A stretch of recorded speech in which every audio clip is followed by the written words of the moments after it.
Évangile de Jésus-Christ selon saint Marc. En ce temps-là, un scribe s'avança vers Jésus pour lui demander « Quel est le premier de tous les commandements ?»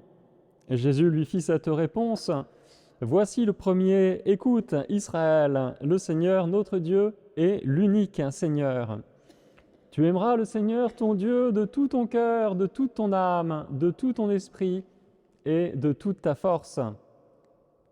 Et voici le second, tu aimeras ton prochain comme toi-même. Il n'y a pas de commandement plus grand que cela. » Le scribe reprit « Fort bien, maître, tu as dit vrai. Dieu est l'unique et il n'y a pas d'autre que lui. L'aimer de tout son cœur, de toute son intelligence, de toute sa force, et aimer son prochain comme soi-même, vaut mieux que toute offrande d'holocauste et de sacrifice. » Jésus, voyant qu'il avait fait une remarque judicieuse, lui dit « Tu n'es pas loin du royaume de Dieu. » Et personne n'osait plus l'interroger. Acclamons la parole de Dieu. Et Jésus est à Jérusalem pendant la Semaine Sainte. Après avoir chassé les marchands du temple, il enseigne et il est pris à partie par les autorités de la ville. Tout le monde veut se mesurer à Jésus, les pharisiens, les sadducéens, les partisans d'Hérode. Ils défilent devant Jésus et ils l'attaquent sur le terrain de la loi. Un scribe lui demande quel est le premier de tous les commandements. Avec 613 commandements dictant la conduite des croyants à chaque moment de la journée, on a bien sûr cherché à faire la synthèse de tous ces préceptes en les organisant et en les hiérarchisant. Un scribe demande donc à Jésus quel est le plus grand commandement ou le plus important. Et sans surprise, Jésus va répondre en citant le Shema Israël. Je cite « Écoute Israël, le Seigneur ton Dieu est l'unique Seigneur. Tu aimeras le Seigneur de tout ton cœur, de tout ton esprit et de toute ton âme. » Et les Juifs pieux écrivent ce verset sur des phylactères qu'ils enroulent autour de leurs poignets, mettent sur leur front ou placent dans de petites boîtes sur le linteau de leur porte d'entrée. C'est dire l'importance de ce commandement que Jésus cite. Écoute Israël, le Seigneur ton Dieu est l'unique, tu l'aimeras de tout ton cœur, de tout ton esprit, de toute ta force. Et puis Jésus ajoute ce commandement, tu aimeras ton prochain comme toi-même. On trouve ce commandement ailleurs dans la Bible. Alors, belle synthèse, très belle synthèse de la part de Jésus, qui reprend en fait les deux tables de la loi. Une première table où, c'est vrai, il est question de nos relations à Dieu, et puis sur la deuxième table, il est plutôt question de nos relations aux autres. Jésus les synthétise, ces deux tables, en proposant ces deux commandements, ces deux préceptes, l'amour de Dieu et l'amour du prochain, à ne jamais séparer. C'est pas nouveau. Jésus n'est pas révolutionnaire en rapprochant ces deux commandements. D'autres rabbins avant Jésus ont eu l'idée de faire la même synthèse, le rabbin Hillel, par exemple, un siècle auparavant. Et Jésus ajoute, il n'y a pas de commandement plus grand que cela. La vie chrétienne consiste à tenir ensemble l'amour de Dieu et l'amour du prochain.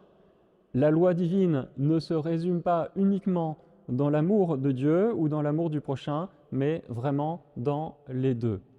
La vie chrétienne sera toujours une synthèse de ces deux commandements.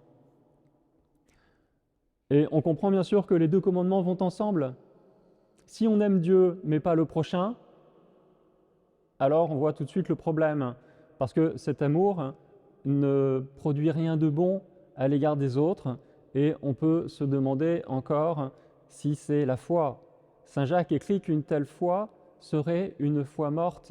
Si la foi ne produit pas d'œuvre bonne, alors est-ce encore la foi? Donc la question rebondit dans l'évangile de Luc avec cette question, je veux bien aimer mon prochain, d'accord, mais qui est mon prochain?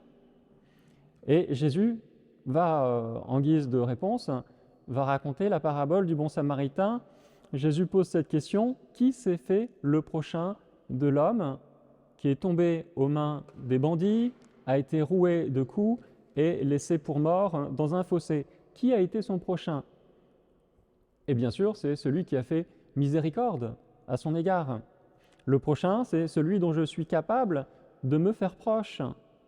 Et si on peut délibérément restreindre le nombre de ceux qui nous sont proches, alors on a un problème. On manque de cœur. Aimer Dieu sans aimer son prochain, c'est tout simplement inhumain.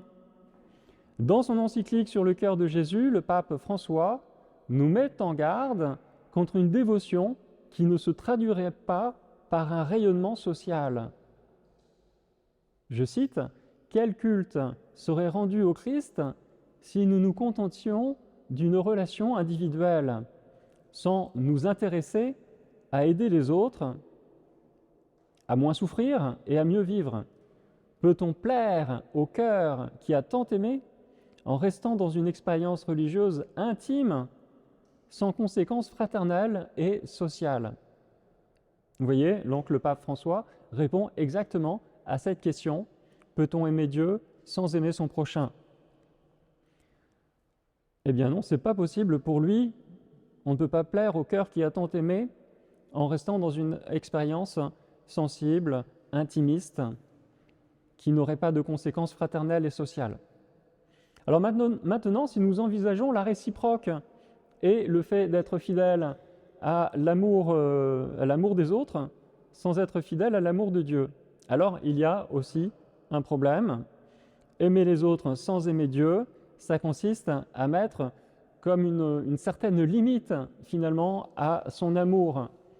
On veut bien aimer, mais pas d'une façon absolue et éternelle. Sachant que tout amour sincère et authentique a quelque chose de naturellement divin, et je vous renvoie au Cantique des Cantiques par exemple, on peut se demander si cet amour est bien de l'amour et s'il ne s'y glisserait pas quelques intérêts bassement matériels. Nos gouvernements français se font les champions de l'aide sociale sous toutes ses formes, quoi qu'il en coûte, mais est-ce vraiment ça l'amour? Donner ce qui nous a rien coûté, ne serait-ce pas de l'idéologie? Le pape François écrivait en 2016 « Je me méfie d'une charité qui ne coûte rien et ne fait pas mal ». Et dans son encyclique sur le cœur de Jésus, il poursuit, je cite, « Œuvrer à une promotion sociale dépourvue de sens religieux reviendrait en fait à donner à l'homme moins que ce que Dieu veut pour lui. Si on veut aider, alors il faut le faire à bon escient et envisager le seul horizon possible, c'est le bonheur ici-bas et la perspective de la vie éternelle. Dieu veut le bonheur intégral de la personne humaine. Si on veut aider, eh bien, ultimement, il faut aider ceux qui nous entourent dans toutes ces dimensions pour qu'ils puissent s'ouvrir à l'amour de Dieu et à la vie éternelle. Au XXe siècle, les régimes totalitaires ont voulu faire advenir un homme nouveau, sans Dieu. Ils privilégiaient un commandement sans l'autre, le commandement de l'amour du prochain. En fait, leur idéal de la dignité de l'homme leur autorisait, on l'a vu, toutes les indignités, toutes les barbaries. Alors concrètement, il faut tenir absolument ces deux commandements de l'amour de Dieu et de l'amour du prochain. Aimer Dieu de toute notre âme et nous impliquer activement et généreusement dans la société.